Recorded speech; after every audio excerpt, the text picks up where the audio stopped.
Praise God. This morning, let's begin. Okay. Yun yung ating topic ngayon. Lesson 34, principle number 15. Whatever God creates is not just good, but very good, reflecting His perfect design and intention. Once na naintindihan natin to, I tell you, you will not stop allowing God. Hindi ka papayag na hindi simulan at hayaan si Lord na maging maker, because everything God created is very good. Amen. So before I will continue, let us pray first. Thank you, Lord. Heavenly Father, we come before you right now. We start with prayer because we allow you to be the maker, creator, whatever we are doing, because once we surrender and submit our life, everything to you, dear God, you are the creator, like the Father, oh God, that you can make it very good, whatever situation in our life. And today, Holy Spirit, we need you to understand this principle so that we will be able to apply it in our lives. So we need your guidance, Holy Spirit. We need an insight and revelations about the creation of God. When we allow God to be our creator, our maker, oh God, everything will end up into very good, Lord. Amen. Not of the circumstances, despite of any circumstances, pressure, challenges, problems in our life, everything will turn out to be good because we allow you to be the maker, oh God. So today, help us, Lord, to understand and give us revelation so that we will walk according to your word. I pray that every heart will be a good soil, that the seed, your word that is planted in every heart will have a result in our life. We will experience according to what you want to accomplish, Lord. Thank you so much. We give you all the glory and honor. Help us to experience your word. In Jesus' name we pray. Amen. Praise the Lord. Okay. So, nakaka-excite yung verse nito. Makikita sa Genesis chapter 1, verse 31. Okay. So, ang sabi nito, maganda siguro basahin natin. Can we read together this verse? Genesis chapter 1, verse 31. So, the first book of the Bible, the first chapter. Okay.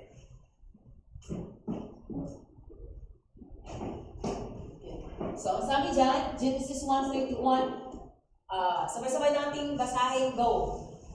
Then God saw everything that He had made, and indeed it was very good. So the evening and the morning were the sixth day. So, pinakauna dyan, then God saw. Makita niyo. Pakikit mo yung next. Yeah.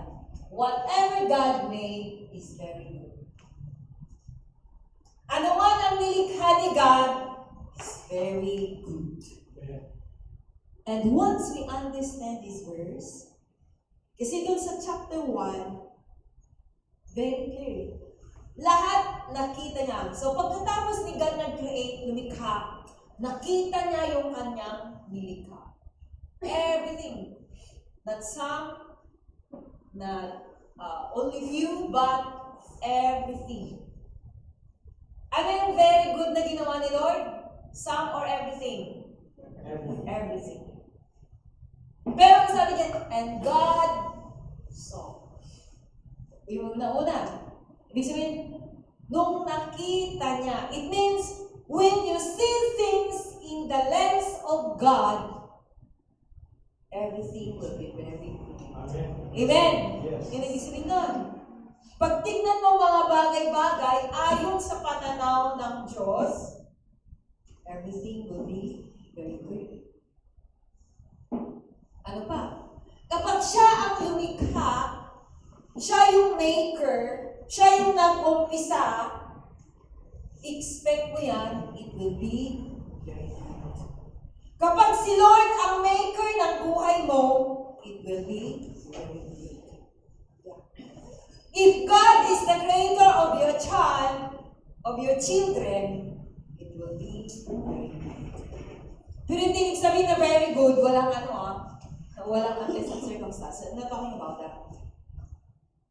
Ano man, di ba, ganda ng kata natin, ano mang panahon, ano mang sitwasyon, di ba? You see things in the eyes of God. Dapat tignan mo ito, and God saw. Nakita ni God. Dapat ang pananaw mo kagaya ng pananaw ni God.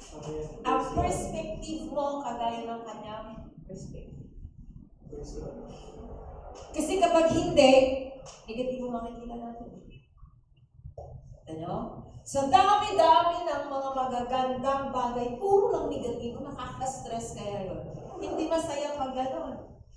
Nakaka-drain. Nakaka-stress. Malulungkot ka pa. Ma-upset ka, ma-discourage ka. Bakit? Kasi you don't see things in the eyes, in the sight, in the lens, ayon sa pananaw ng Diyos. Kaya mahalaga yun. So each one of us. So ang verse na ito, is not just a theology or something na pumunta ka sa church at narinig mo, pagkatapos ang saya ng pakiramdam mo. Hindi lang yun. But it will equip us. It's about life. Your choices, your destiny. And today, gusto ni God, whatever brokenness, discouragement that you encounter, God wants to remake what has been broken. He wants to show you that whatever He makes it very good. Amen. Praise God. Pag gusto mo ang buhay mo ay very good, at dulo, ano mang ginagawa mo, let God be the maker. Amen. Dapat siya ang mag-isa.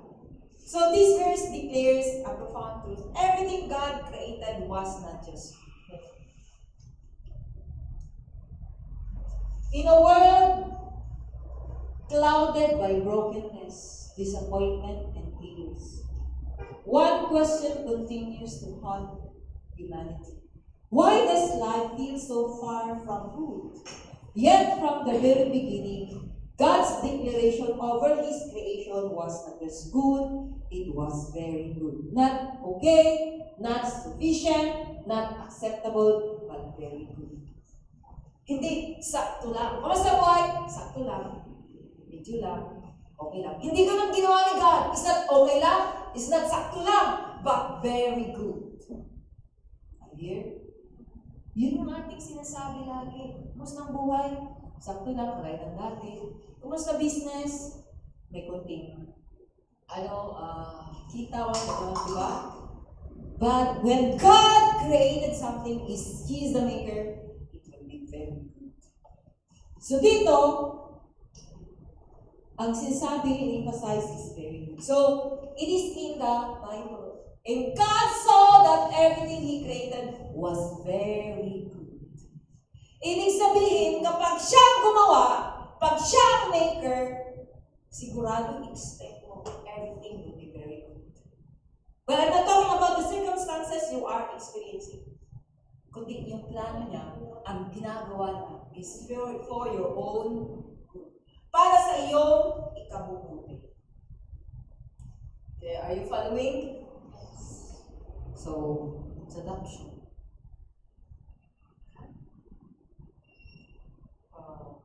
Wala yung makita ko.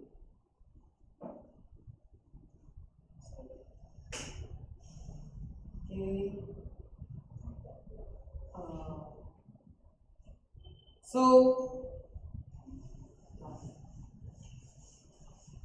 Yeah.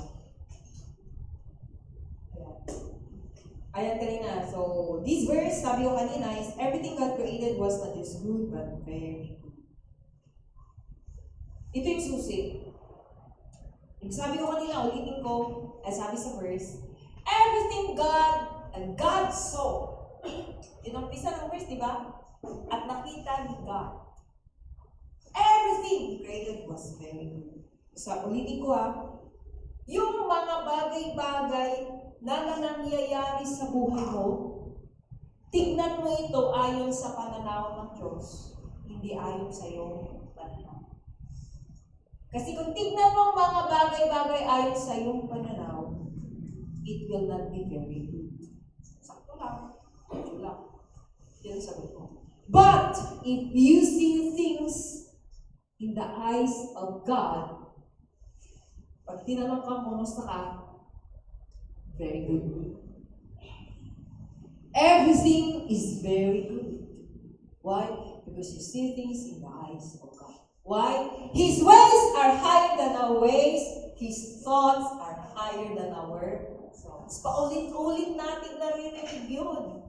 Because when you declare the Word of God, pag declare mo ang salita ng Diyos, ang sabi sa Bible, the peace that comes from God ay dadalo sa isipan.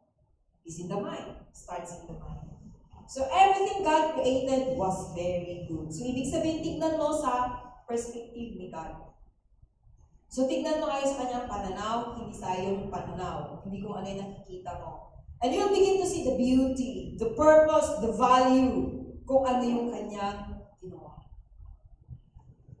So, do you long to experience what is very good in His life? Okay. Okay.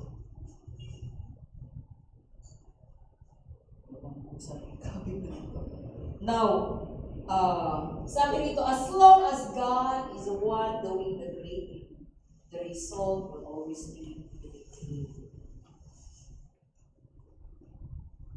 Praise God. As long as God is the one creating, everything will be very good. Praise God.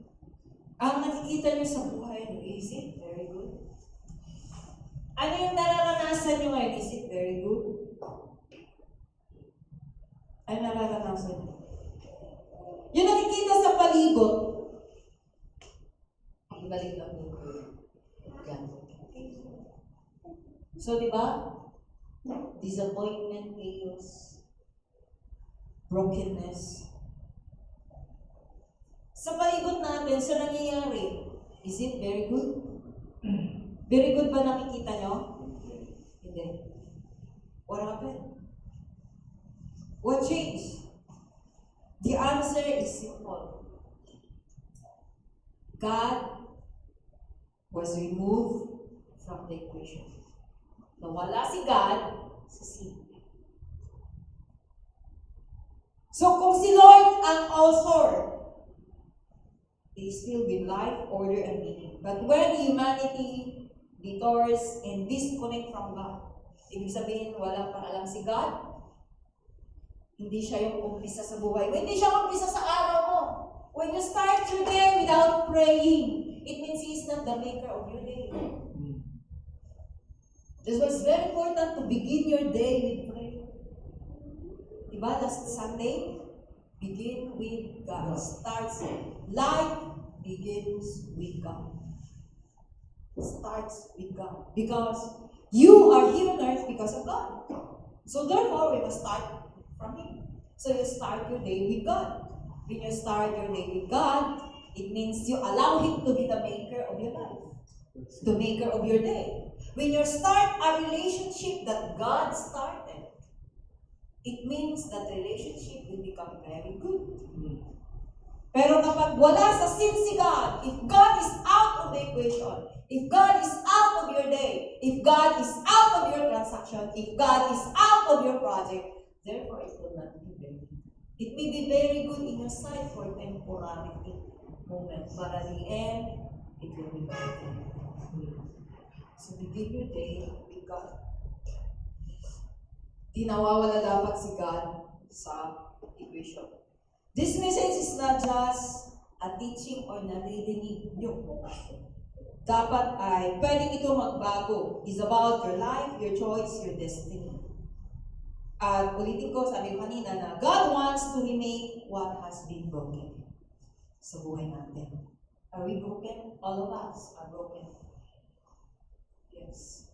All of us experience to be frustrated, purposeless, and very good.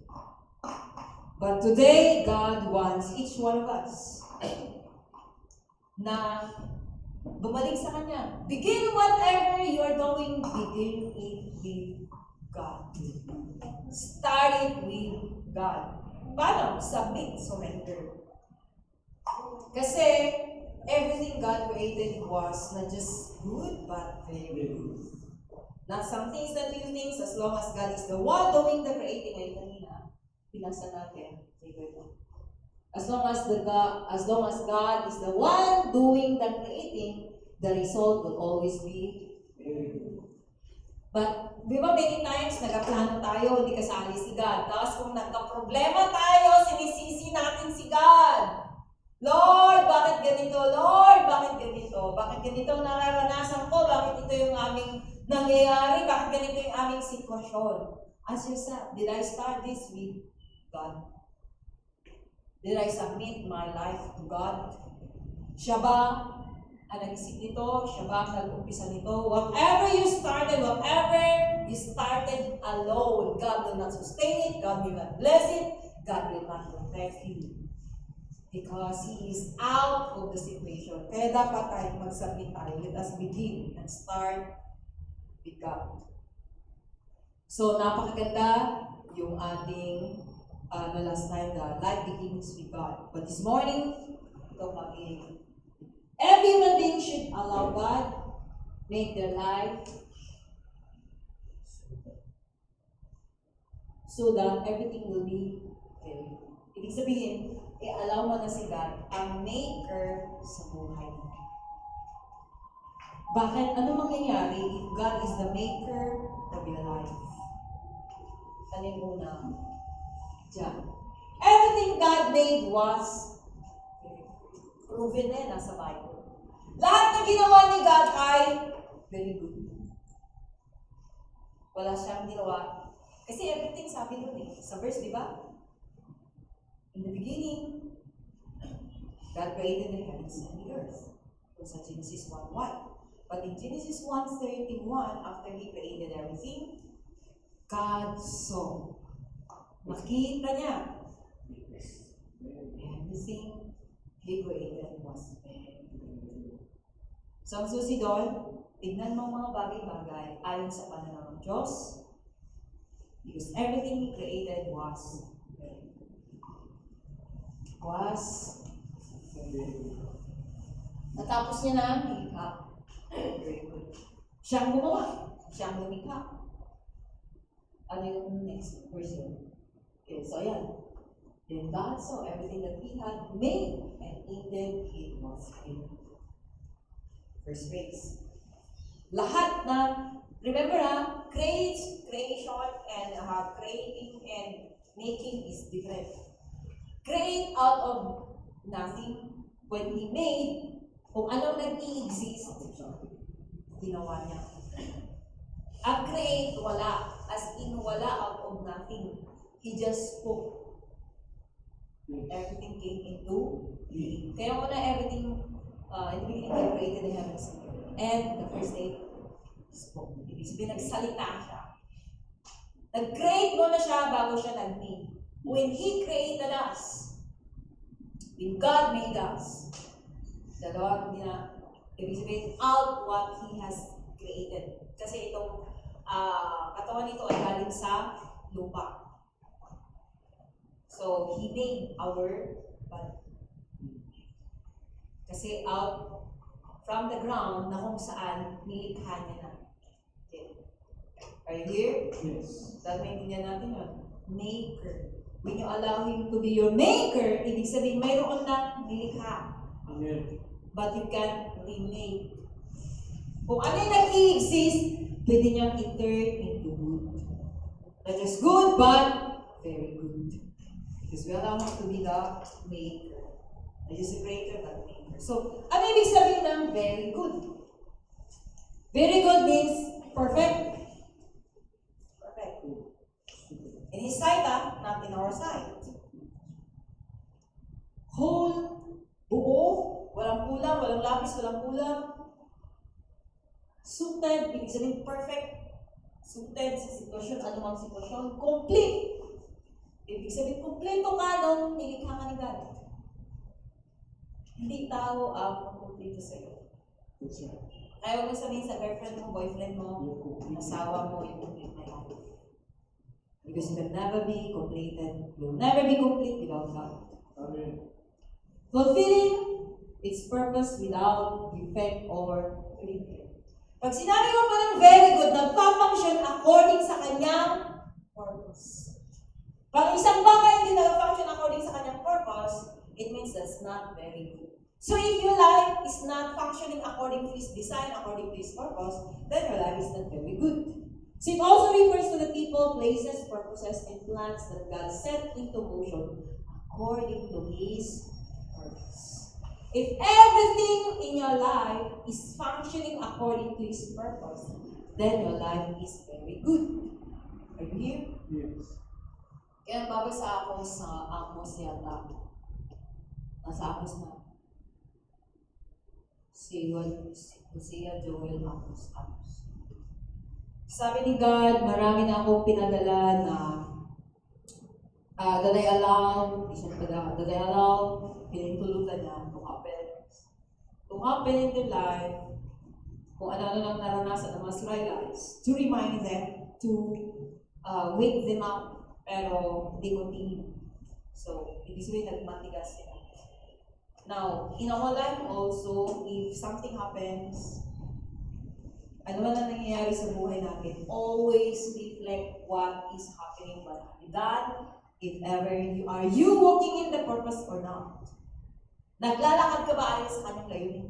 Pag hindi very good ang nangyayari sa buhay mo, you ask yourself. Para makita mo ano yung mensahe sa iyo God at naiayos, that He will become the maker. So, yun ang ibig sabihin ng very good. You are functioning according to His purpose. So, each one of us, ang sabi sa verse, so nothing God creates is random. Nothing God creates is random or flawed. Walang ginawa si God na random lang, naisipan niya lang. Hindi impulsive si God. Ano yung impulsive? Kung ano naisipan nyo lang gawin, walang kaplanong plano. Ay, kailangan dagdagan ito. Ay, kailangan ito siguro gawin. So, walang kaplanong plano yun. But God's action, the circumstances is not random. Everything function according to His design. Ibig sabihin lahat nagpa-function according sa kanyang disenyo. Paano? Through the principles He has established. Paano ka mag-function? Paano mag-function according sa kanyang principle? For example, yung kahoy, yung tree. Yung tree ay dinisenyo niya na mamunga. At kapag ito ay namunga, ibig sabihin, nagpa-function siya, it's perfect. Because it's a fruit tree, so it's perfect. Very good. God created a tree that is very good. But in order for that tree na mag-function siya according sa kanyang disenyo, nilagyan ni God ng principle. Tatanim siya, kailangan ng tubig, kailangan ng sunshine, kailangan ng soil para mag-function siya accordingly and it will become very good. Kaya yung puno ng kahoy, kapag ilagay mo sa loob ng bahay na hindi man lang walang sunshine, hindi siya mag-function according sa established na principle ni God, the tree will not be functioning or become very good. Pwedeng malanta siya, malaya siya, or magka-problema yung punong kahoy na yan, baka hindi bumunga. Bakit? Kasi hindi siya nasusunod ayon dun sa principle na in-establish ng tree. Are you following? Yes. Okay. Hope and I pray that each one of us. So, bawat isa sa atin. So, the earth spins in rhythm. Ano kaya? Sige. Follow the patterns and life flourishes where God is ordered. God's order is honored. Purpose is found where God is present. Harmony, peace, and identity are established when the Creator is involved. But when God's design is ignored, confusion, misalignment, and emptiness follow. You are not an accident. Kung binabasa yung post ko sa Bible, sa Bible, I'm promoting this because once day pa lang natapos ko na siya, pakishoot it. You are the intentional creation of God who calls you very good when you're aligned with His plan. When God's design is ignored, Akala kasi ng tao, mas magaling siya kay God, di ba? Hindi na kailangan si God. Hindi kailangan mag-trust. Okay naman na nangyayari sa buhay ko, temporarily. But, is that the design ni God? Mag-is-align, magkaroon ng intimacy, may kulang. Kaya kung ano ginagawa, alam niyo ba bakit kung ano ginagawa ng tao? Gusto niya maging sikat, gusto niya maging kilala, gusto niya mapansin, gusto niya paglaanan siya ng panahon. Yan. If everything that is happening is not well, sinisisi pa si God, di ba? Pero ang ganda pala ng plano, bakit gano'n na nangyayari? Karamihan is not very good because it is not according to the design. Ignore. So you are intentional creation. Ibig sabihin, pinaglaanan ka ni Lord ng panahon. Okay. Nung nilikha ka niya, pinaglaanan ka niya ng panahon so that you will be perfectly warm or perfectly knitted in your mother's womb. Di ba nasa Psalms? I am fearfully and wonderfully made. Are you satisfied with your physical structure? Masaya ba kayo sa itsura nyo? Yes or no? Yes. You're perfect. Pag hindi perfect sa pananaw ng ibang tao, sa pananaw ni God, you are beautiful. Amen. Amen. Are you beautiful? Yes. O handsome? Siyempre, lalaki handsome yun, beautiful. All of us, we are created. Very good. Even our physical body. Book mo. Okay lang ako napanood ng isang artista. Nagparituki siya ng kanyang boobs. Sabi niya, ayoko na nga parituki ko ulit kasi ang bigat. Sabi niya ganun. Dadagdagan mo kasi kung ano kasi ginawa ni God, kung ano na pa pinagagawa ko, nagkakaroon ka ng problema. You are, ang sabi pa, pero hindi ako nag-judge or I do not condemn. But sometimes, yun yung dahilan ng iba kaya nagkakaproblema. Kasi nga, ano pang ginagawa ko, satisfied sa binigay ni Lord, but whatever is your look, that is very good in the sight of God. Amen. Praise God. Amen.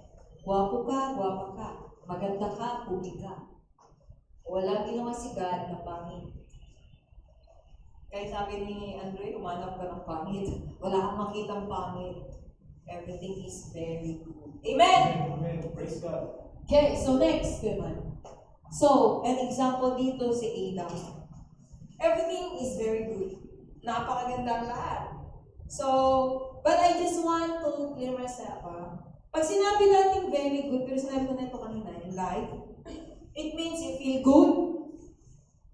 Walang pressure, walang sacrifice, no. There's still the pressure, there's still the sacrifice. Meron pa din yun, kasama lahat yun, the challenge, the problem, nandiyan lahat yun. Because sabi ni Jesus Christ, in this world you will have troubles. But it will still come as very good. The situation may not be comfortable, but you can feel comfortable in the midst of uncomfortable situation. Hallelujah. Amen. Yung sitwasyon yung palibot mo or yung nangyayari may not feel the uncomfort or may not be comfortable. But you can feel comfortable. Tagalog nun. Comfortable. Hindi man komportable yung sitwasyon mo. Okay. But, pwede kang makaranas ng komportable ka kahit sa anong nangyayari sa palibot. Di ba yung kanta natin? Araw-araw kagalakan, araw-araw o Diyos. Gusto mo mangyari yun? Remember the 4 P's. Hindi yung 4 P's na pera. Kundi the prayer, the praise, the presence of God, the promises of God. When you begin to speak, i-declare yung promises ni God, I tell you, maaaliwalas yung isipan mo. Aliwalas yun. Kaya napakahalaga because everything God created was very good. So, I'm not talking about the situation will be very good. You will feel good. But everything will become very good. Hindi ibig sabihin na walang struggle, walang hardship, walang pressure, walang sacrifice. There's still struggle, sacrifice. There's still unpleasant or hardship circumstances that will happen, but it means when God is the one doing whatever circumstances you face, whether joyful or painful, As long as God is the one deciding it, ultimately, continue to trust in God, everything will be very good. Amen. All things work together for good. Ay, sana, bakit di mo ginawa? Ay, sana dumating ng mas maayos, mas maaga. Remember, God's timing is also yung timing ni God. Kaya huwag kang maninayang. So sa Adam, in the Garden of Eden, the tragedy of disconnection. Ano nangyari? Noong okay pa si Adam at saka si Eve na ririnig pa nila si God, hindi pa sila nagtalo kay God. Ito nangyari. Adam in the garden, the tragedy of disconnection. Imagine man who wakes up every day in paradise. Imagine paradise. He has perfect peace, no fear, no anxiety. He walks in the cool of the day with his Creator. He doesn't need to search for identity, chase purpose, or compare himself to others. Everything around him is aligned, ordered, fruitful, and very good. Why? Because he lives under the government of God, under His laws within His design. So yun pala. When you wake up every day, everything is peaceful, you are joyful because, ano yung nakalagay doon? Because he lives under the government of God. Ano yun? Batas at tuntunin at according sa disenyo ni God. So, ibig sabihin, kapag tayo ay sumusunod sa batas at sa principle, tuntunin na ginawa ni God, ang dulo, everything will be very good. Everything will be fine. Bakit? Because God is the one doing, creating, making your life. Kasi sinusunod mo siya. So, yan ang buhay. Gusto mo ba laging masaya? Pwede yun. Ano gawin mo? Let God be the ruler of your life. The Lord of your life, you submit and you surrender. Begin your life with God. Umpisahan mo ang araw mo with God. You submit your life to God under His government. Batas at tuntunin. Kaya alisin nyo sa isip nyo yung sinasabi ng tao. Hindi naman masusunod ng tao yung sinasabi sa Bible eh. Hindi naman, sino kayang tao ang makakasunod sa batas at tuntunin ni God? Ang batas at tuntunin na naisulat sa Bible ay sinulat niya para sundin natin. Therefore, what He demands, He provides. Malala niyo the principle? Whatever God demands from you, He has also given you the ability to do it. So, ibig sabihin, pag inutusan tayo ni God, may utos siya sa Bible, ibig sabihin, binigyan niya tayo ng kakayahan na magagawa natin ito. So, it means, whatever laws and principles na naisulat sa kanyang salita, ay kaya nating sundin. Hindi mahirap.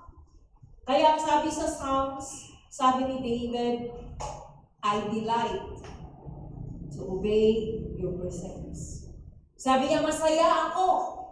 Nag-i-enjoy ako na sumusunod sa iyong mga batas. Imagine, hindi pa bigat sa kanya. But it's His joy. So it means starts in the mind. At tanong, do you enjoy reading the Bible? More than as you are scrolling your FB. Na masaya pa kaysa nanonood ka ng TikTok. Bakit kinakaya mong manood ng TikTok ng 1 oras at yung salita ng Diyos ni ilang minuto lang parang nabuboard ka na? Okay? For me, I continue to have that in social media fasting. So my schedule is every Wednesday and Saturday. So, hindi ako yan nanonood ng kahit ano from the YouTube. Hindi rin ako nag-scroll sa FB, but I can post kasi kailangan ko mag-post. Now, kapag hindi ko fasting, anything I can watch, diba? Yes, excited ako bukas ay hindi ko fasting. Social media fasting. So, I can watch anything from the, sa YouTube. And there are times na nakikinig ako lately, minsan there are times na pag di ba kung ano kasi ang pinanood mo sa sa YouTube, lalabas lahat yun, di ba? Pag nanood ako ng example yung sa Senate that yung impeachment, nanood ako ng impeachment, hindi ko yan hinintuan na hindi ko na laman kung ano yung dulo. And yung nagdulo na, nabuna ko yung alas 11, gusto ko tatapusin.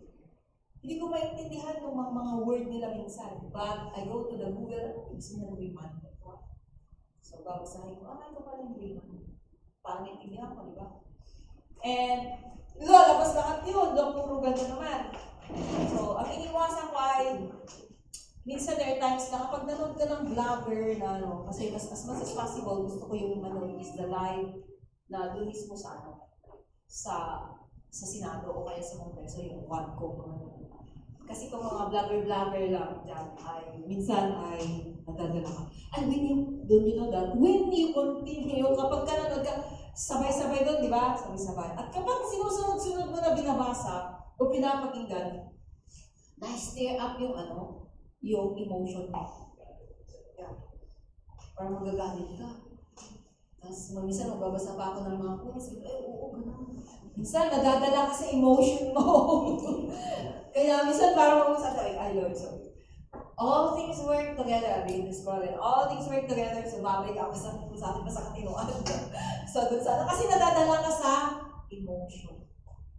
Are you here? Now, kapag gano'n, sigurado, hindi ko namamalayan. Amutin ako ng alas 11, alas 12, minsan alauna pa. Minsan, matutulog si pastor sa baba, doon ako sa taas mag-isa, hindi ako makatulog. Makikinig pa rin ako niyan hanggang anong oras na. Matutulog ako na yung pinapakita. So imagine, kaya nang ubusin. Yung oras mo sa kapanood mo, kakapakinig. But when we study the Word of God, bakit ang bigat buksan or scroll? May Bible kayo sa cellphone niyo?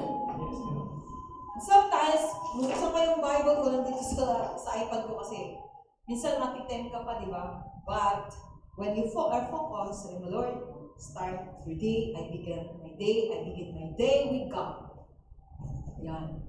So kasi dahil magbabasa ka ng Bible, magdi-declare ka, mag-pray ka, tapos babasahin yung daily devotion. Are you reading the daily devotion?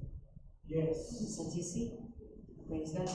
So, malaga yun kasi to follow up para yung entire week, may deposit talaga sa ating mindset. Madigest mo, maging part ng buhay mo. So every time you read it, sabi, ang lungkot. Pag may kalungkutan dumarating sa'yo, creep into your mind. So begin to declare the gospel. Kaya pwede mo sabihin na araw-araw kagalakan. Bakit? Kasi you follow the purpose. Amen? Yes. Na kapag kalungkutan darating, you declare the word of God. Maaaliwalas din isipan niya. Declaring the word of God. That will be my topic next week. So, sa Edom, ano nangyari? Everything was very good. Next. Life disconnected from God will always lead to a fall from very good to very broken. The environment changed. His mind changed. His vision changed. God didn't leave Edom. Edom left God's design. So kapag dinisconnect mo ang sarili mo kay God, yung very good ay magiging broken. Naging broken. So every time your situation ay hindi naging maganda, babalik ka doon. What is happening in my life is not very good. Or ibig sabihin, God is out of the equation. Or maybe God is in the equation, pero hindi mo nakikita in the lens of God. Remember kanina? And God saw everything He created was very good. Nakita niya. So dapat, for example, wala namang problema, wala ka namang ginawa o nalabag. But what is happening is not good. So you go back. Sabi God saw. It means you have to see things in the lens of God. Tignan mo mga bagay-bagay na nangyayari sa buhay mo ayon sa pananaw ng Amen. As long as you are connected to Him. So kapag yung ini-expect mo ay hindi nangyari, sabihin mo sa sarili mo, your ways are higher than my ways. Dahil aalawalas ang isipan mo. Because everything will be very good. Later on, pwede mo masabi, Lord, tama ka talaga pag naghintay sa'yo. It will become very good. So si Adam, nung siya ay nag-disconnect, he left God. Ano nangyari? He was broken. Yung he woke up, he wakes up every day na maayos, masaya, peaceful, joyful, nawala yun. Yung very good ay naging broken. Bakit? Because he broke principle or the law. Nag-disconnect siya kay God. So, life is disconnected with God or from God, it will lead to fall. So when Adam choose independence over intimacy, autonomy over alignment, everything unraveled. He lost peace and inherited shame. Kahihiyan. Yung very good naging kahihiyan. Yung peaceful naging chaos. So he lost purpose and inherited confusion. Hindi si God author ng confusion. He was clothed with glory but now needs fig leaves. Diba nagdamit sila ng leaves. And he once heard God's voice clearly but now hides from him in fear. Nagtago na siya. So, very good is not a place na okay. Very good is not a place, it's a position. It's a position sa buhay. When you are positioned in God, everything around you begins to align. Okay, another example. A car and its manufacturer. Nilagay ko talaga nagrap ako. Isa sa pinaka mahal na sasakyan sa buong mundo. Okay. Ilan yan? 1 million. Ha? 9 zeros. Billion. US dollar. US dollar yan. Yan ang isa sa pinaka naganap ako sa internet. pinaka luxurious, expensive na sasakyan. Okay. So picture the most luxurious car. You can imagine,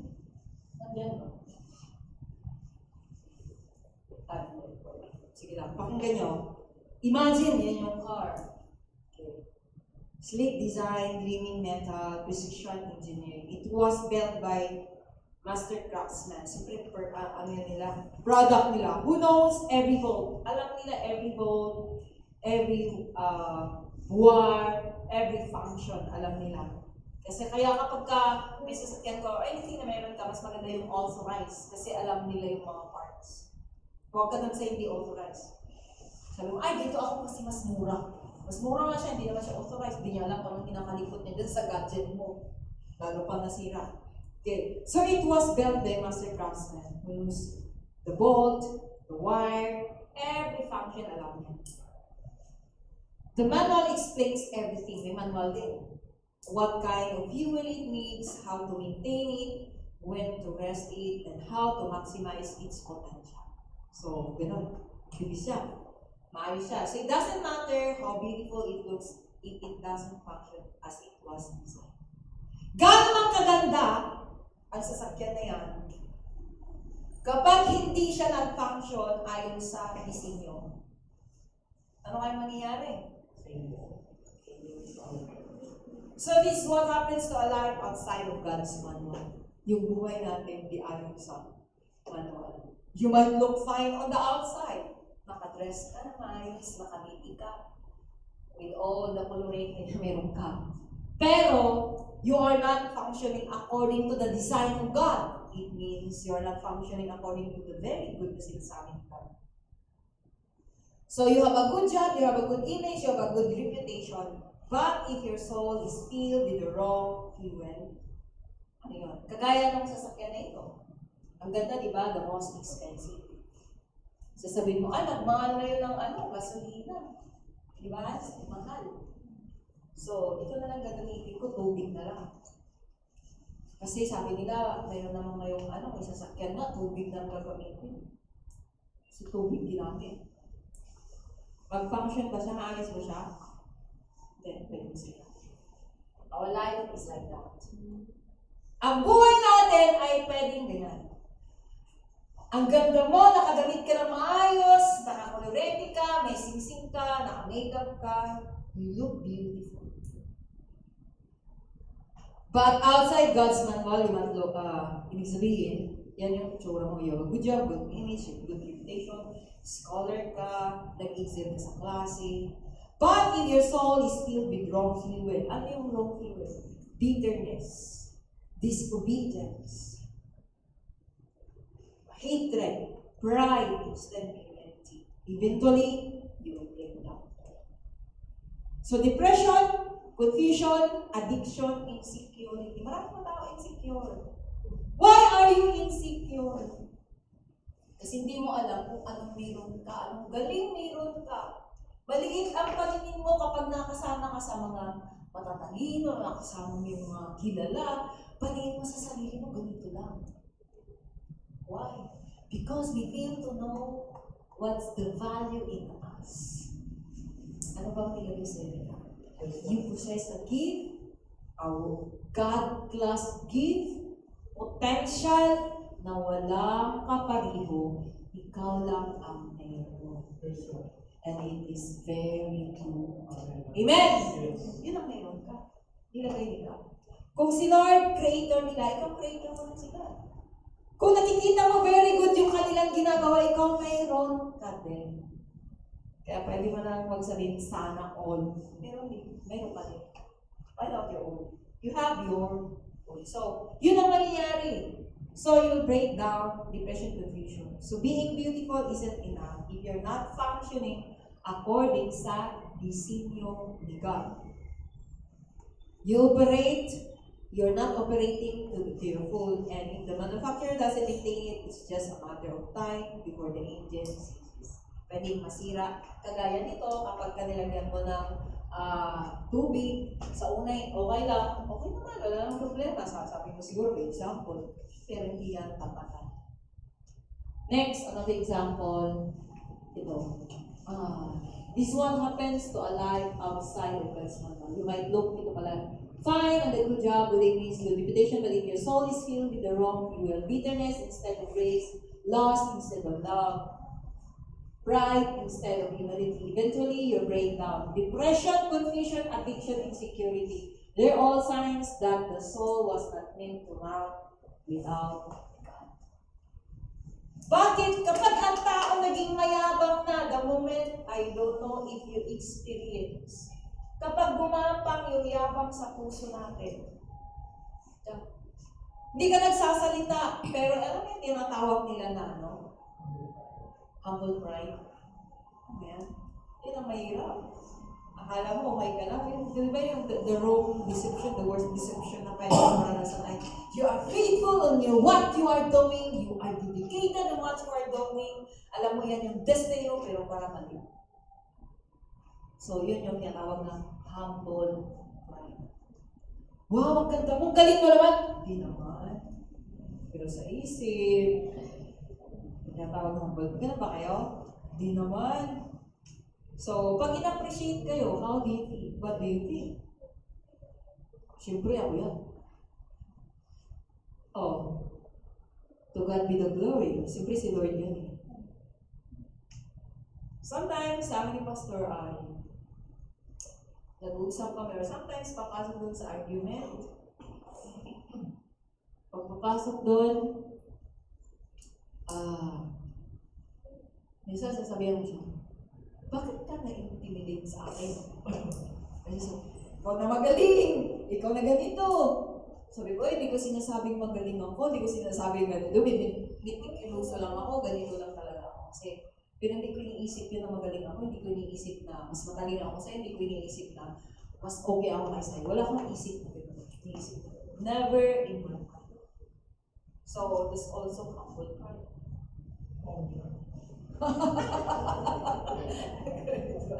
No, but there are times. So ganun lagi yung sinasabi. Hindi ko iniisip. Never kong iniisip na magaling ako sa'yo. Never kong iniisip. Kaya pag tinatanong ako, may makasama ko tiyata, Ma'am, loading na naman ako. Ano gagawin dito? Ano kayong gagawin dito sa mga ganun, sa mga online na mga ganun? Minsan, bakit ako ito pa yung tinatanong nila? Di ba sila gumagawa everyday? Kung sabi niya, loading na naman ako. So, sabay-sabay tayong gumagawa, sabay-sabay tayong tinuturuan.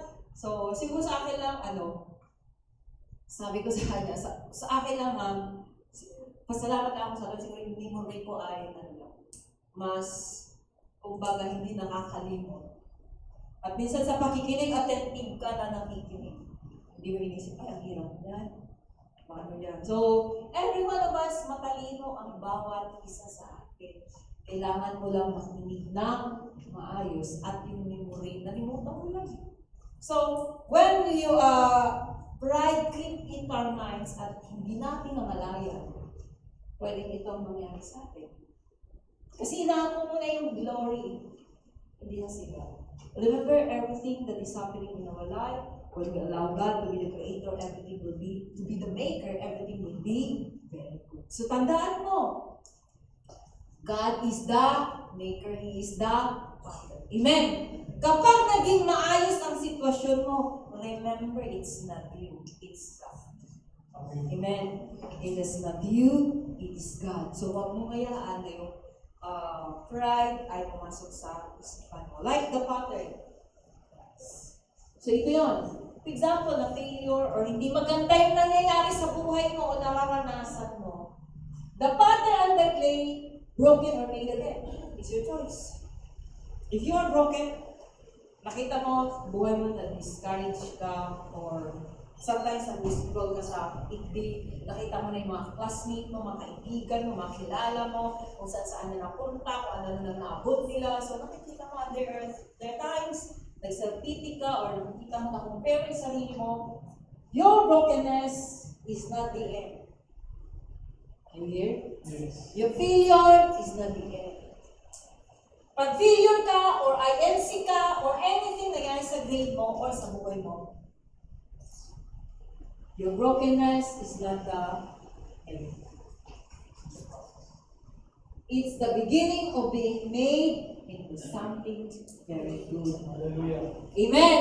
Yes. Ano man ang maranasan mo sa buhay, yung sinasabi ko sa inyo, hindi dahil nakikinig ka, hindi dahil alam mo na yung mga tuntunin sa buhay, everything na mararanasan may very good, hindi.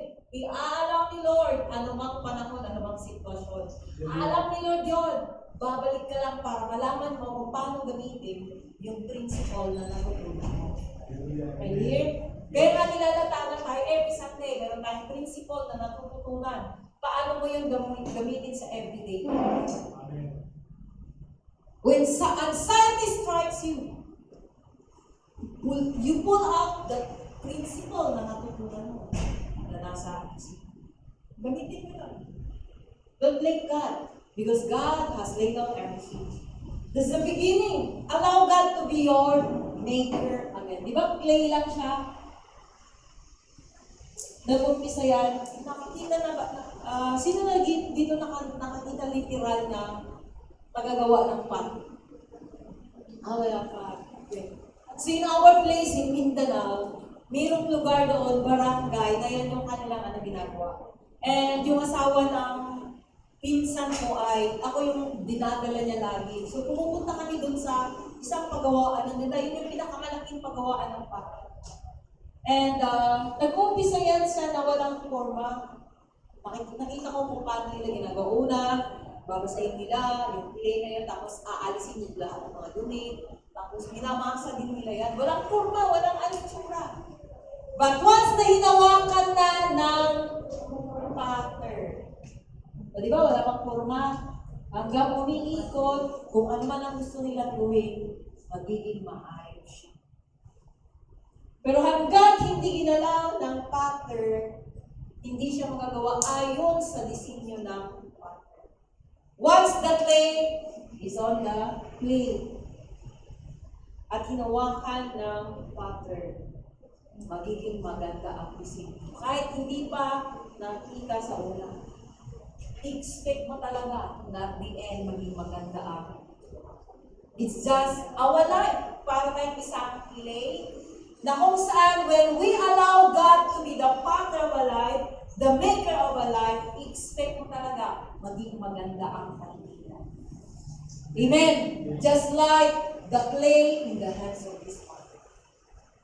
Yan yung ating buhay. So, you allow God. So, nasa Jeremiah. God tells Jeremiah to go to the potter's house. He's a potter shaping a clay vessel of the wheel. But something goes wrong. The vessel is marred, cracked, shaped. It doesn't look like the original design. The potter doesn't throw it away. It doesn't discard it. It starts all over again. Same buhay natin. Once we are broken, ay pwede pang maging maayos. The clay must remain on the wheel. Dapat manatili kasi kapag mawala, siyempre paano pagawin ng potter? So just like our life, we continue to allow God to be your maker. Magtiwala ka sa Kanya that He makes all things beautiful in His time.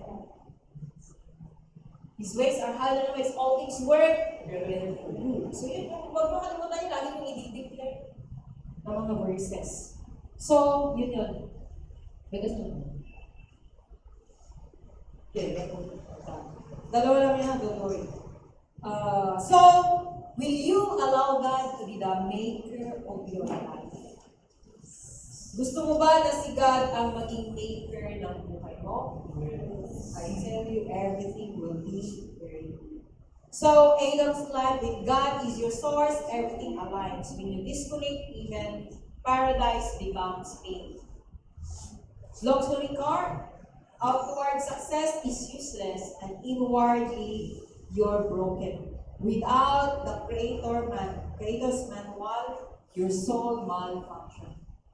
And the potter and clay, you are never too broken to be made. Very good again. But surrender as the wheel that shapes your future. Surrender mo lang buhay mo kay God. Submit to God.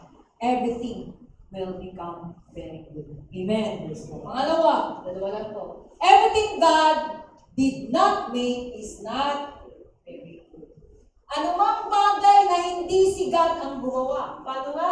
When you allow God na maging maker sa buhay mo, you start your day with prayer, you begin any transaction with prayer, you begin any project with prayer, anything you are doing, you always submit it. Hallelujah, amen. Lord, you are the maker of this relationship. Lord, you are the maker of our, for example, in hands, son and mother relationship. God, you are the maker of my son. God, you are the Lord of my Lord. So, allow God to be the maker. Lord, you are the maker of our life. Of my life, I surrender. So, ano ba yung ginagawa ko? God, I want you to be the maker. I surrender, I submit. Susundin mo kung ano yung kanya tutunin. Kapag sinunod mo yon, everything is very good. Remember, dapat dun sa plate ng potter. So, anong mangyayari? In contrast, sa Genesis chapter 1 verse 31, in contrast, if everything God made was very good, then everything outside of His authorship is not very good. Pag hindi siya ang author, sigurado hindi yan very good. Ano ibig sabihin nito? Not very good means broken, flawed, ibig sabihin, maraming mga di maayos, incomplete, disconnected from original purpose, unable to function as design. Wala ka nag-function according sa design. Now, when we're saying complete, parang may kulang sa buhay mo, you connect to God. Ulitin ko yung kanina, hindi asawa mo mag-complete sa'yo. Hindi girlfriend mo, boyfriend mo mag-complete sa'yo. Hindi nanay mo, tatay mo mag-complete sa'yo. It is God. Pag incomplete, it means it is not God who authored. Sino ang author ng buhay mo? Kapag hindi siyang author ng buhay mo, the next chapter, God must be the author. Mag-transition. This is our part. Nating buhay. Allow God to be your author. So, not very good. So, ibig sabihin, whenever God is not the author of your relationship, ng iyong decision, ng iyong goal, ng iyong identity, ano man ang ginagawa mo, life without God's direction may seem, for a time, it's good. But it's hollow. Mababaw lang. The moment man steps out of God's design, doon mag-uumpisa yung deterioration. Sa umpisa, maayos lang yun. Example, nagpunta ka doon, masaya ka, may kasama ka, masaya ka, nag-enjoy ka, nagpunta kayo sa beach, bakasyon, masaya ka, yung sinasabi mo nakaraan. Then later on, pag-isa ka na, or nagbakasyon ka, relax kayo, nag-enjoy kayo. Pagkatapos ng bakasyon mo, balik sa normal, di ba? So, anong gawin mo ulit? You're broken, allow God, surrender to God, submit to God. Lahat ng ginagawa mo sa buhay mo, allow God to be the author. Para ang ending ay very good. Because if not God, it will collapse. So, Adam and Eve after the fall, devastating cause of stepping outside God's. So whenever God is not the author of your relationship, decision, goals, or identity, then what is built will inevitably break. Love without God's direction may seem fine sa umpisa. For a time, but it's hollow beneath the surface. The moment man steps out of God's design, deterioration begins. Sa'yo yung magiging. Sa umpisa, kala mo okay lang. Normal lang yan. Pero hindi mo na mamalayang you are deteriorating. Kaya wag kang umalis doon sa plate ng potter's hand. The moment na umalis ka, hindi ka na ma-shape in a beautiful place. You hear? Paano yan? Continue to trust God. Continue to say, Lord, your ways are higher than my ways. I remember yung sabi ko, Lord, ang tagal na. Dati, I always give my tithes, my offering, but nothing happens with our finances. Since I was young, I was still in high school. Natutunan ko na mag-tithes and offering. Dahil tinuruan kami ng mother namin. High school pa lang ako, every time na may matakot ako na allowance, I set aside the 10%. Pag binigyan niya ako ng 10 pesos, immediately the 1 peso will be taken out. Tagal na, nag-tithes and offering ko. Nung habang tumatagal, I grow in the Lord, hindi lang tithes yung binibigay ko, but I also give offering. And above my offering, sometimes meron pa akong giving. So, yun yung nangyari ko. And every time na many times I receive a big amount from my father, napunta sa wala. But I do the giving, the tithes and the offering. Pero walang namamahal. Kasi ang isip ko noon, pag nag-tithes and offering to, it means everything will be fine. But it's not.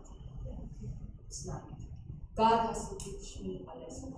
Because, without God's direction, may seem fine for a time. Pero hindi tatagal yun. Sabi ko, nagtatay sa offering naman ako eh. Kaya hindi ako babayaan yung dapat. Pero yung naiiwan na 80% hindi mo inayos, pwedeng mawala yun. Because you don't allow God's direction. So now I know the system. Every time I receive an amount, I pray, Lord, what is this for? Pangalawa na thing. Another thing is, hindi pala. I pray and then I allocate. PA. Ano yung allocate? You budget, you allocate, tithes and offering, you allocate savings. Sabi ng iba, pag nagsisave ka, nagagasto mo rin. Nagagasto mo kasi yung savings mo walang purpose. So, gumawa ako ng the 15% na savings, may 2% para sa gadget, may 2% para sa damit, may 2% para sa emergency, may 2%. Ibig sabihin, pinakahati ko yun. So, ibig sabihin, may emergency, mayroon akong huhugutin. Bakit? May 2% ako na save. Yung ginagasto lahat ng pera mo. Are you following? Yes. When you follow God's direction, it has in the Bible, Proverbs. Kaya nga yung pinipento ko kanina na, gagasto mo ng ganito, it's not worth. It's not the time to use this or this. So you listen to God. The Bible has a principle. At galing doon. When you receive money, invest your money in 7 to 8 baskets. So, walang malaking kita. Hindi malaking kita ang hahintay mo. It must be a lifestyle. Lifestyle. And every time you receive a money, set aside 10%, set aside ganito, set aside ganito. You pray and allocate, pray and allocate, pray and allocate. Yun lang yung ginagawa. Barya-barya lang naman yung savings ko kasi kunti lang naman yung sweldo ko. Pero hindi ko na malaya, nakabot ako ng 1 year. May nilagay ako sa butay. Di ko na mamalayan. Pero that time, I remember, sabi ko, Lord, ilang beses ako binigyan ni Papa na ganitong amount, pero nawala. Unaw, isip ko, wala ginagawa. Kaya pag malugi yung gitimpisan mo kasi lahat nandun, wala. Natunaw. Yung kapital, natunaw. Hindi kunting amount yun, natunaw lahat. And this time, I'm learning a lesson. Wala na akong natatanggap na ganong kalaki. Pero ngayon pa lang ako natututo. But it's not too late. Are you here? Amen. So for those of you who are still young, and you are earning, huwag kang sumabay sa Shopee, sa ang dami na ngayon, Timo, sa Shein. Meron na namang bago ngayon, nakakita mo sa Facebook. Hindi mo naman kailangan yung yung damit, dami mong damit. Hindi mo naman kailangan ba't ka bumibili? Bili ka ng bili ng gamit. Ginagamit mo ba yun? Hindi. Eh di wag mo na. Lagay mo na doon sa savings mo. Di mo naman malayan. O yung iba, post ng post ko, kain dito, kain doon. Ako rin, para kain dito, kain doon. Ganun na ganito. Ba't pala kung di ako kain, pwede naman doon sa bahay. Di ba, Hans? Magbirinda ka muna, makain ka muna, bago ako punta sa school. Bakit? Kasi gagawin ko muna sa savings. Para mas, ibig sabihin kasi yon lifestyle. I'm not talking about the big amount that you are saving. Ako barya-barya lang sinisave ko. It's not big amount. 50 pesos, 10 pesos, 20 pesos, basta yung mulog-gulog. So, kakalkulitin ko 15% ng tinanggap ko. And once, Pastor Ricky will tell me, ito yung allowance mo. May sildo ako, may ako allowance sa kanya. Hindi ako, Pastor, allowance ko. So, pag binigyan niya ako, calculate ko, times offering, ito yung naiwan. Ito yung pwede kong gasto. Pang tanghalian ko at pang merienda ko, ilang. At kapag kakulang siya sa merienda ko, kasi maghapon ako sa school hanggang gabi, kailangan ko magbaon ng ulam, kailangan ko magbaon ng merienda, kumuha doon ng biscuit. Wala. So, naiintindihan niyo? You follow the principle from the Bible. That is God's direction. Are you here? Yes, amen. The Bible has the answer, the principle para pag-save. Kaya, pagka hindi mo naman kailangan, huwag mo na bumili. Make it your habit to save. Every time you receive, kahit piso lang kada may may natatanggap ka, kahit piso lang yan, importante nagtatabi ka because what you are doing here is a lifestyle. Tignan nyo? Para kung malaki na yung matanggap mo, nasa sistema mo na yun nakatanggap ako ng pera, hindi mo na ginagasto lahat. Nagkakalculate mo na yung utak mo. Di ba, Hans? Kakalculate, bibili ko to. Kailangan ko ba talaga? Hindi pa naman. O di, huwag mo na. O, bibili ako ng ganito. Gutom ako. Di. Marami namang doon. Sa bahay, may sako, may kamote. May avocado, dahil pagkain, bibili ako nito, tinapay, parang hindi pa. So, it means you calculate. Are you here? Yes. That's how we function. Kaya, nagtagal mo ng Kristiyano, the tithes and offering, wala rin nangyayari sa buhay. Because we do not allow the direction. For the first time, we seem fine, but at the end. So, I hope each one of us will learn to listen. If you are listening, let your finance be let God be the author of your finance. Amen. Laki na sweldo ko. Wow! Kasi lumaki kang hirap na hirap sa pera. Nung nagka-pera, kada may sweldo, ay bili dito, bili doon. Kasi nung maliit ako, wala akong laruan, kaya bili ako ng laruan. Nung maliit kasi ako, hindi ako nakakain ng ganito. Sana kain ka ng kain, lahat na gusto mong kainin, mabili mo na ngayon. Nung nandito ako sa bahay namin, hindi ako pwede kumain ng chichirya. Kaya hindi na lang ako ng teacher ko one time.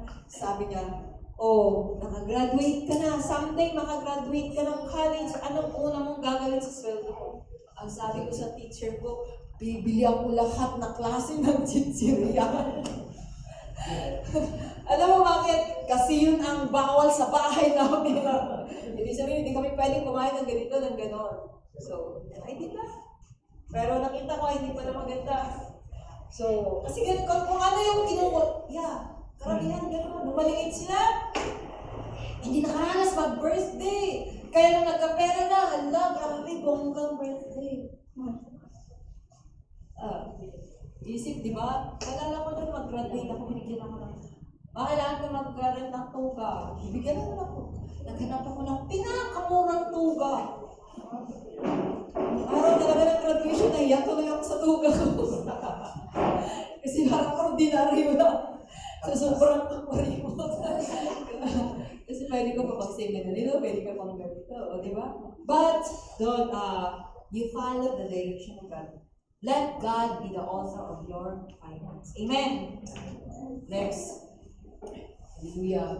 God must not just be acknowledged. Kasi Jesus, I accept you as my Lord. Jesus, you are the Lord of my day. He must be involved sa ginagawa mo. Sa ginagawa mo, author ba si God? Sa TikTok mo, si God ba ang author? Yung TikTok mo, si God ba ang author? So that it will turn out to be very good. Life without Him is like a building without a foundation. It might look stable, but it's one storm away from collapse. Kaya nagka-problema, wala na. Discouraged at hindi. Okay, so next. So, examples, Adam and Eve after the fall, the devastating cost of stepping outside God's design. Ano nangyari sa kanila? So, ano sabi? Adam and Eve lived in perfect not because the garden was magical, but because God was there. Hindi dahil sa sitwasyon, sa environment. The relate sa physical na garden. Their relationship was unbroken. Their identity was secure. They didn't strive to be valuable. They were already called very good. So, hindi mo kailangan magpa-impress sa ibang tao. Hindi mo kailangan magpa-impress sa damit mo, sa itsura mo. You just wear na kung saan comfortable sa'yo. Para, inaayos mo kasi gusto mong i-represent si God na King. So, gusto mo magkaroon ng maayos na damit because I want to represent God. Na pag sinabi kong God is powerful God, God is a rich God, makita naman sa pananamit ko, hindi punit-punit. Diba? Punit dito. So, ganun kaya maayos. So, pananamit Hans, siyas magka-vibes ka rin yan eh. Si Pastor yung aming lagi sabihan. Ayusin mo naman pananamit mo, kadami-dami mong dyan nakatambak lang, tapos yung paulit-ulit mong ginagamit, yung mga talis na, yung mga nag-feel na. Sabi ko, meron ka nakita na nilagay mo doon sa may tag ka, hindi pala, ibig sabihin, hindi pa nagagamit. May mayroon na nakatag, dalawa yata akong nakita, di pa nagagamit, pero isa tais na, pero yun, ulit-ulit. So, you wear dress na, hindi para ipaalam na ganito ka, maayos ang buhay mo, no? To represent our God. Amen. Amen! Yes. So, naginamit ka ng maayos para sa, i-represent mo yung ating hari. So, but, ito si Adam, nung na-disconnect sila, they don't need to prove themselves. But if God is the author of your life, maker, you don't need to prove yourself because you are very good. Amen? Amen. Are you very good? Yes, every one of us in the sight of God. So, huwag mong kahiya ang sarili mo or ang ilong mo. Sabi nila bango. Huwag mo ikahiya because God created you as very good. Amen! Naman itsura natin next. So, but the enemy didn't attack their body. So, si Adam and Eve, or environment first. He went after their perspective. Did God really say the moment they choose their own will over God's word, He didn't just break a rule, they broke their connection to the very source of life. To the source of very good. If you disconnect your life to God, di ba sabi natin, hindi mo lang siya i-acknowledge, tanggapin as Lord and Savior. Are you saved? Yes. Tinanggap mo ba si Jesus Christ as Lord and Savior? Yes. Na ang tanong, is He involved in your daily life? Involved ba siya pag nag-TikTok? ka, involved ba siya sa relationship mo, involved ba siya sa pag-aaral mo, involved ba siya sa business mo, involved ba siya sa ginagawa mo, involved ba siya sa pagpili mo ng kaibigan, yun. God must be the maker. Para maging maayos. Next. So immediately, shame in turn carried out. They saw themselves differently. They came from the very God they used to walk with. The ground was cursed. Work became toil. Mahirap na. Pain in third childbirth. Their minds were flooded with fear, insecurity, and confusion.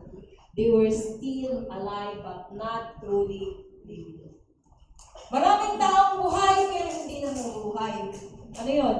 They are not walking according to God's design. Remember, last Sunday, life begins with God. Tama ba yun? Yung last Sunday, di ba? Ang totoong buhay begins with God. If you don't begin with God, that's not life. Buhay ka pero hindi ka nabubuhay ayon sa disenyo na tagapaglikha.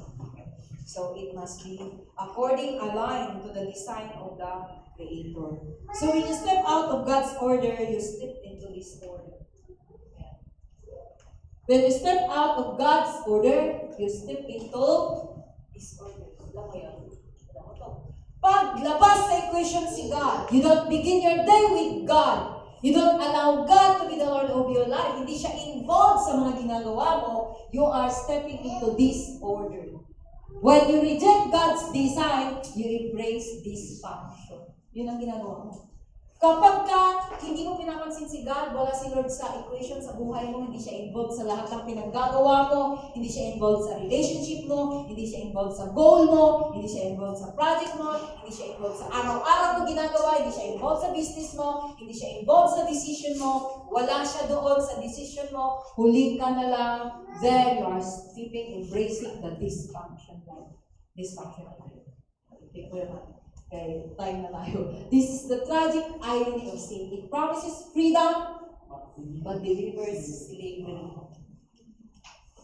It promises knowledge, but births confusion. Ang resulta, confusion. It promises pleasure, but leaves you with pain. Masaya. Mag-enjoy ka, sabi mo. You're happy. But the end is pain.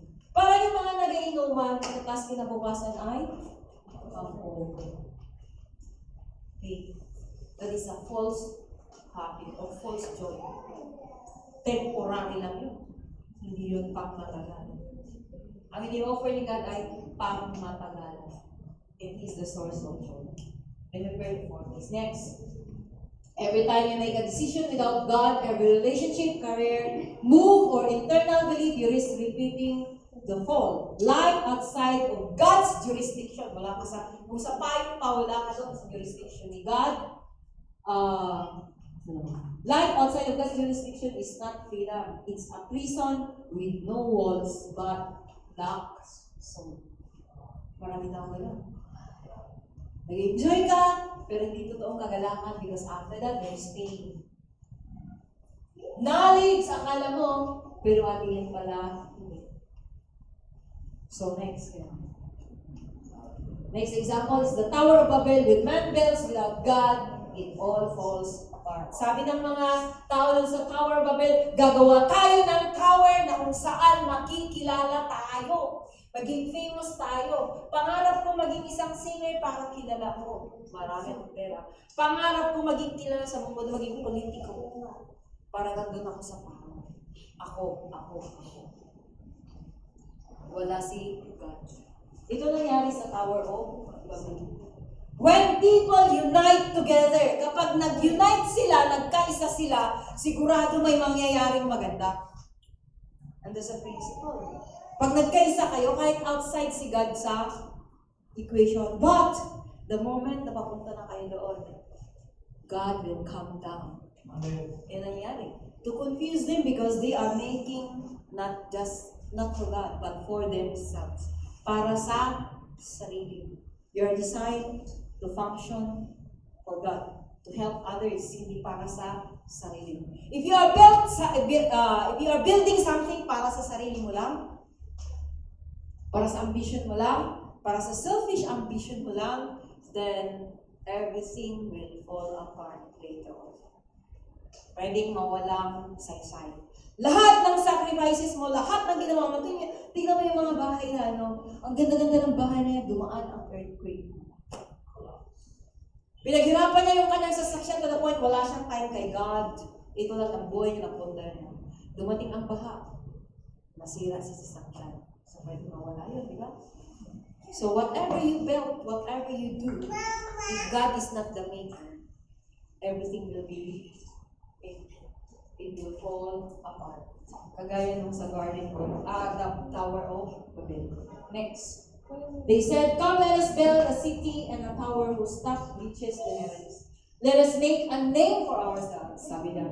Sa ito sa Genesis.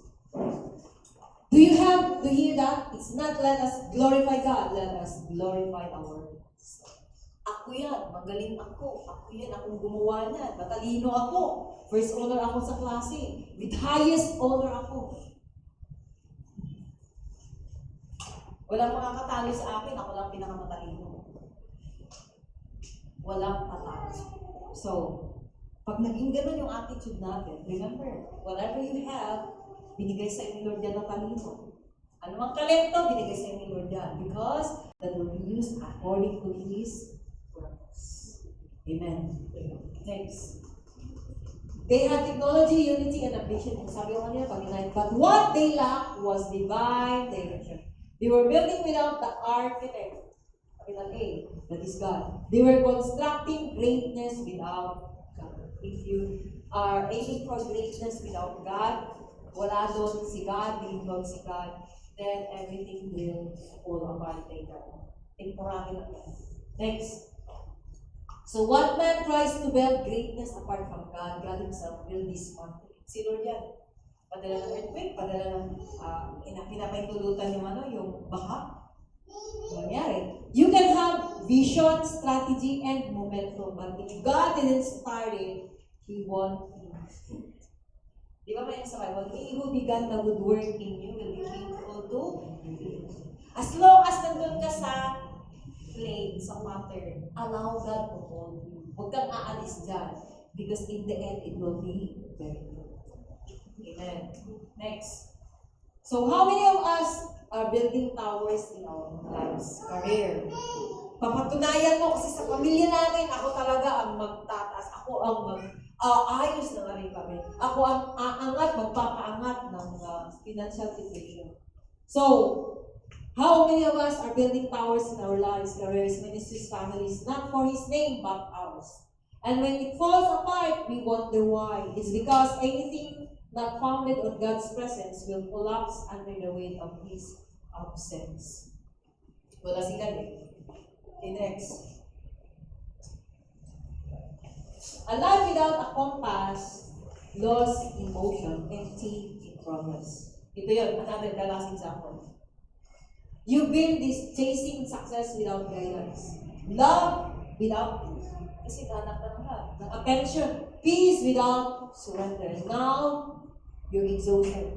You've gone far, but you haven't gone forward. Pwede ko na. Kapag walang guidance, you're looking for love, acceptance. As long as you don't surrender everything to God. Lord, ito lang yung i-surrender ko. Itong finance ko hindi. Kasi you don't want to give your tithes and offering. Ito lang. If you allow God to be the Lord of your life, He must be involved every day. In all aspects, financial, spiritual, physical, mental, kasali si God. Next. The worst kind of loss is it when you're going nowhere. It's when you're going somewhere fast without realizing it's the wrong direction. Ito yung pinaka-worst. The worst kind of loss na nawawala. Hindi mo alam na nawawala ka pala. Hindi mo alam na nawawala ka na. When you're going somewhere fast, ang bilis mo. Sigurado ka, ito yung patutunguhan, itong gagawin ko. Pero hindi mo alam, nawawala ka pala. is the wrong direction. Mali pala yung direction. Yan yung pinaka-worst na situation. Sige lang, kasi alam din ni Lord. Sige lang, kasi alam din ni Lord. Sige lang, naniniwala na ako iba.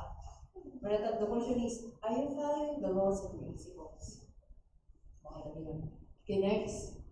Psalms 119, 105 says, Your word is a lamp to my feet, a light to my path. So para very good ang buhay mo, sundin mo yung batas at tuntunin. Paano mo masunod yung batas at tuntunin? Ayaw mo makinig ng preaching. Paano mo masunod yung batas at tuntunin? Ayaw mo basa ng Bible. Paano mo masunod yung batas at tuntunin? Ayaw mo ma-attend ng sa outstation o kaya yung ano, kasi na busy ka. You have to take time because let God be involved. Kailangan involved. Next. Liwanag.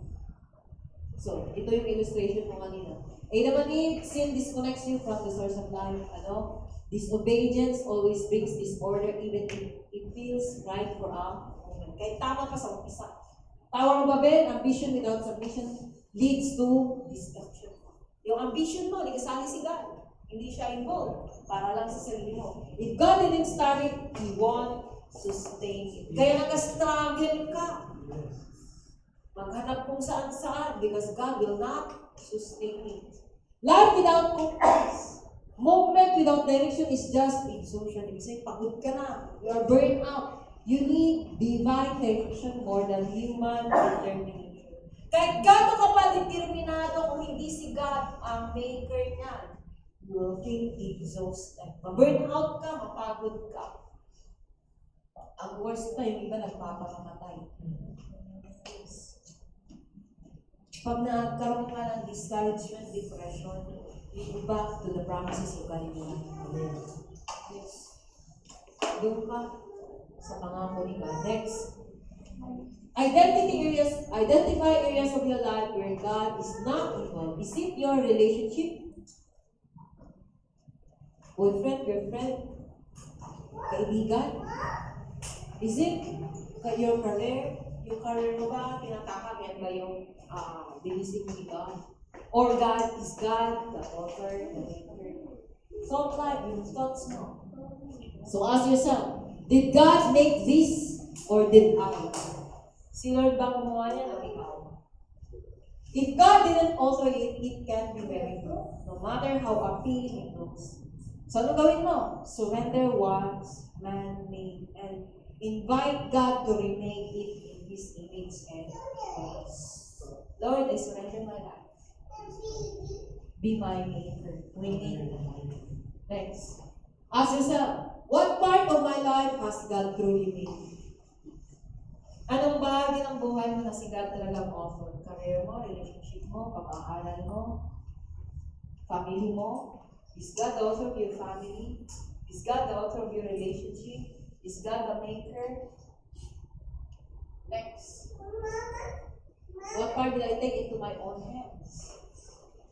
Reflect. Does your current life reflect very good or not very good? Be honest. Ano nangyayari sa buhay mo ngayon? Is it very good or not very good? Kung hindi, surrender your life and allow Him to be the main para maging very good. Decide, will you continue on your path or invite God to remake your life into something only He can call very good? Are you willing to surrender your life? So you have to decide next. God is not in the business of creating junk. Walang nilikha si Lord na basura. He never makes mistakes. And when He creates something, He calls it very good. But here's the hard truth. If God didn't make it, He won't bless it. Yung plano mo natapos na, Lord, bless my plan. Hindi pa pala ni Lord. If God didn't start it, He won't sustain it. If God didn't decide it, it won't fulfill its purpose. So any relationship that God is not the author will end up like troubles. Next, end up to nothing. You are made to reflect the excellence of your Creator, not just survive, but thrive. Pag tinanong ka, are you surviving? What are you doing? Surviving. Must be thriving. Ibig sabihin, growing, developing, progress. Not just exist, but shine. That's the life. Nagtitawag na very good. It must be that way. Let God remake you, invite Him into every room of your life. Let Him alter your story again. From broken to beautiful, from chaos to order, from not very good to very good. Next. Today is your moment. Not to be fix lang, not to be patched, hindi lang patched, but to be remade by the hands of the one who makes you everything. God wants to make your life. Are you willing to be on the potter's hand? God can make your life better. Amen. Shall we all stand? Thank you, Jesus.